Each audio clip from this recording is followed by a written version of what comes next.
Hello everybody, it's MYD. Welcome back to my channel. Today I'm going to be going over the Nikon Z30. I did an unboxing video, but as I put it on my computer, the files were corrupted, so we're just going to do it this way. And yeah, let's get started.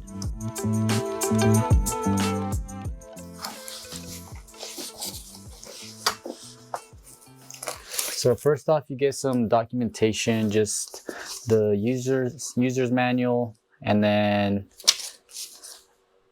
another document to register your camera with Nikon. Apart from that, you get the 16 to 50 millimeter lens. You also get a battery. This is the battery here, Nikon battery. I ordered this from B&H and they sent me this battery for free, which is super awesome. Finally, you have the camera itself. Has a nice weight to it. And then you also get this USB-C cable for charging or streaming if you want to connect it to your computer. All right, everybody, so yeah, here are all the things that I got with this camera. I also have the invoice here. This is how much it costs. $738 in total.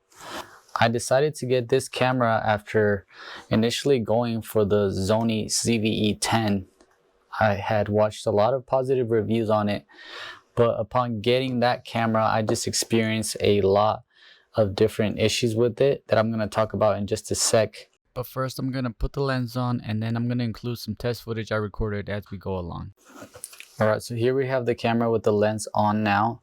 When I watched videos on it, it looked a lot smaller than what it is. When I saw it on videos, it looked very, very small, but when you get it, it's a decent sized camera for it being a mirrorless.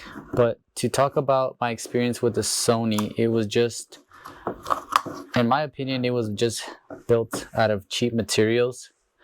And that was before I even went ahead and purchased this one. It wasn't touchscreen. This one is touchscreen. And one thing that I really didn't like was that when you go and look at your thumbnails, they were really blurry. And that's just a no-go for me. I want to be able to see like what is on the picture, and on that camera it was extremely blurry. Another thing that I really did not like about the ZV-E10 is the sound it made from the electrical zoom was so loud it transferred to the videos. And apart from that, when you open the lens up like this piece right here was very brittle. It would rattle back and forth.